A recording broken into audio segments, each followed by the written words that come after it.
नारकं तु भयं देव भयं दुर्गतिसंभवं यन्मम शान महादेव यही कम पारलौकिकम।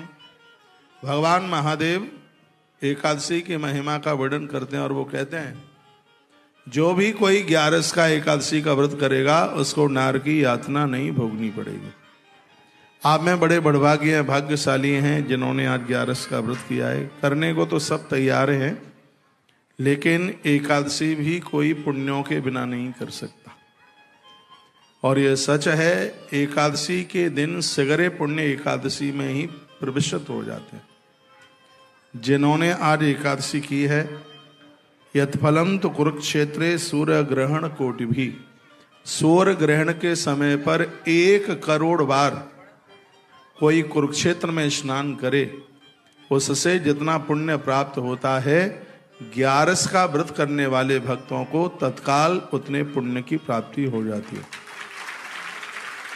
अपना भला और कल्याण चाहने वाले महानुभावों को यह है वैष्णवी व्रत जरूर करना चाहिए। वैष्णव व्रत है ये, भगवान नारायण को अति प्रसन्न करने वाला यह व्रत है। आपको गुरुदीक्षा में कोई भी मंत्र मिला हो, लेकिन जिस मंत्र के लिए कहा गया है कि मंत्रों का जो अपने आप में राजा है, ओम नमो भगवते वासुदेवाय, रोज जपें, बहुत अच्छी बात है। नहीं तो कम से कम एकादशी वाले दिन 108 बार इस मंत्र का उच्चारण कीजिए, आपकी साधना सिद्ध हो जाएगी। धुंधकारी जैसे मुझे नहीं लगता कल्याण होगा, मुझे ऐसा लगता है कि पुरखे दुर्गति में और पड़ जाएंगे। तो सस्ती वाली मुक्ति मत चाहिए जो दूसरों के द्वारा होती है। भीष्म पिताऊंगा, संतान नहीं है, बिल्कुल दुखित नहीं होना। पितामह भीष्म जैसे महापुरुष अपने द्वारा ही अपना कल्याण करके गए। लोग कहते हैं कि उद्धार उन्हीं का ही होगा जिनको औलाद हो गई है। धुंधकारी जैसी संतान जन्म ले ले तो मुझे नहीं लगता कल्याण होगा, मुझे ऐसा लगता है कि पुरखे दुर्गति में और पड़ जाएंगे।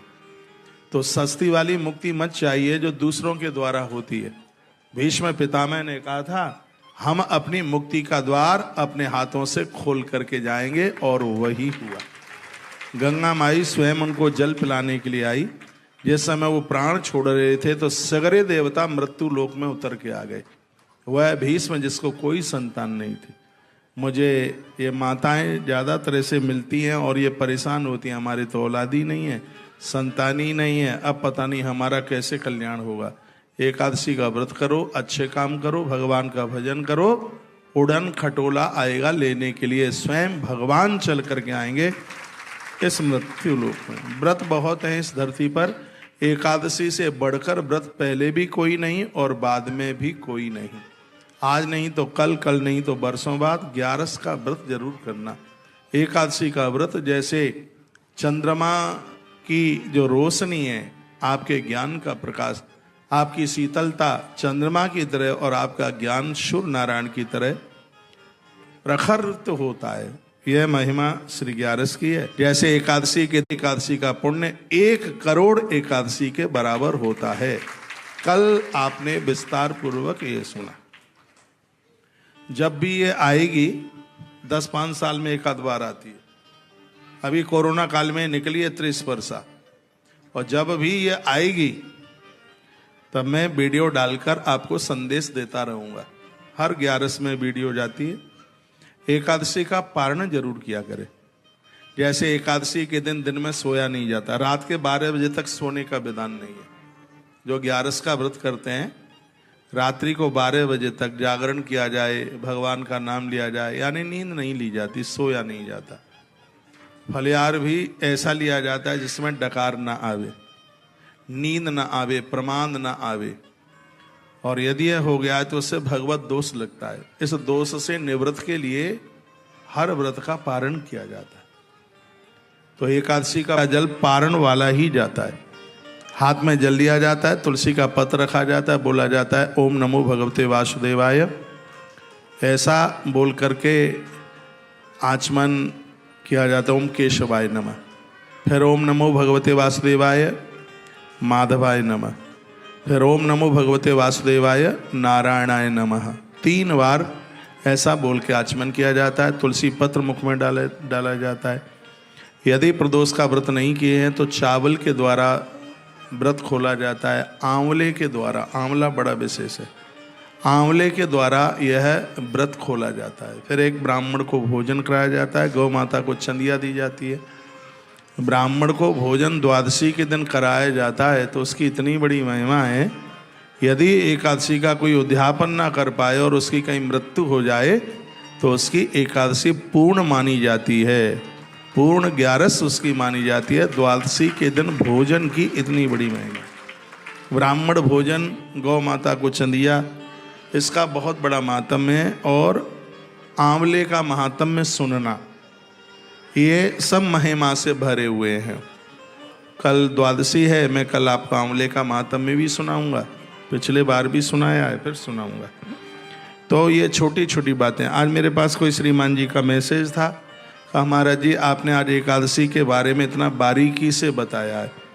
मेरे सामने ग्रंथ है पद्म पुराण में एकादशी की महिमा बहुत है, नारद पुराण में 11 की महिमा बहुत है। अब इतने ग्रंथ पढ़ कर के भी हम अपने आप को न बदल पाएँ तो इतनी स्टडी करने का मतलब क्या रहा, इतने ग्रंथ पढ़ने का मतलब क्या रहा। मैं तो बड़ा भाग्यशाली हूँ, मैंने 501 दिन एक ही व्यासपीठ पर बैठ कर के और 18 पुराण, उपपुराण, वेद, स्मृतियाँ, बहुत कुछ सुनाने का सौभाग्य प्राप्त हुआ। एक ही व्यासपीठ पर 501 दिन कोरोना काल में।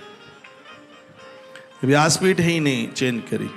हम तो ग्रंथों में ये पढ़ते आए कि दुनिया की एक ऐसी जगह, प्रथम यज्ञ नैमिषारण्य, जहाँ 18 पुराण उपपुराण एक ही जगह से हुए, ये हम पढ़ते रहे। लेकिन ये प्रत्यक्ष हुआ है, नैमिषारण्य में एक ही व्यासपीठ से 18 पुराण उपपुराण हुए, तो इस कलयुग में एक ही व्यासपीठ से तुलसीवन आश्रम में 18 पुराण और उपपुराणों की कथा हुई। ये कह करके मुझे इतना अच्छा लगता है, मैंने ग्रंथों में पढ़ा भगवान व्यास ने दूध पी करके संपूर्ण ग्रंथों को लिखा, तो मेरे लिए बड़ी खुशी की बात है। व्यास बाबा ने दूध पी करके लिखा तो हमने दूध पी करके ही इन कथाओं को आप सबको श्रवण करा। भाग्य है, मैं अपने 31 साल के कोर्स में, सत्य है आज एकादशी है, इसमें बिल्कुल झूठ नहीं हो सकता, भूल करके भी हम अन्न खाकर व्यासपीठ पर नहीं बैठे, व्यास गद्दी पर बैठकर कभी जल नहीं पिया, कभी पानी नहीं पिया। भाग्य है। तो आज एकादशी की कथा श्याम बाबा के चरणों में बैठ करके और हमें यह सुनाने का सौभाग्य प्राप्त हो रहा है। आपकी संख्या भी ठीक ठाक मंजी मजाई सी दिखाई दे रही है। कब के आए हैं आप? देर हो गई है, 2 बजे आ गए थे आप?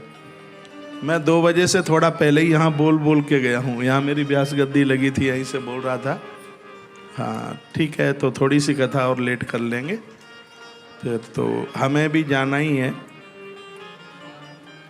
नदियों की तरह बह रहे हैं, अनादिकाल से नदियाँ बह रही हैं। नदी को किसी महात्मा ने पूछा बहती बहती कहाँ जा रही है, तो बोलती है कि सागर से मिलने के लिए। सागर से मिलके क्या करेगी? हमने सुना है सागर में खारापन है, मिठासता से भरूंगी उसका खारापन मिटाऊंगी। भले ही सागर का खारापन ना मिटे, लेकिन नदी की तो कोशिश है ही। भले ही समाज ना बदले, लेकिन हमारी कोशिश नदी की तरह है। हम कोशिश पूरी करेंगे बदलने के लिए, बदलाव आवे। युवा पीढ़ी बैठी है, बच्चे बैठे हैं, बच्चों से तो मेरा बड़ा स्नेह है, बड़ा प्रेम है। जितने भी विद्यार्थी बच्चे हैं सब 3 मुखी रुद्राक्ष पहनो, गले में कंठी माला जरूर पहनिएगा। छोटे से ध्रुव तुलसी कंठी पहनते हैं, प्रहलाद जी कंठी पहनते हैं। एकादशी के दिन प्रहलाद जी की कथा सुनने का भारी महात्म्य है। एकादशी के दिन ध्रुव जी की कथा सुनने की बहुत बड़ी महिमा है। एकादशी के दिन वैष्णवों के लक्षण की कथा सुनने का बहुत बड़ा महात्म्य है। तो आज का दिन बड़ा पावन है, मैं हर एकादशी की बात करूँगा। इन दिनों में कुछ अच्छा सा सुना करें, बढ़िया सा सुना करें। नैवेद्यम प्रथम कृत्वा सर्वोपस्कर संयुतम, कभी भी भगवान का भोग लगाए बिना भोजन मत कीजिए, ये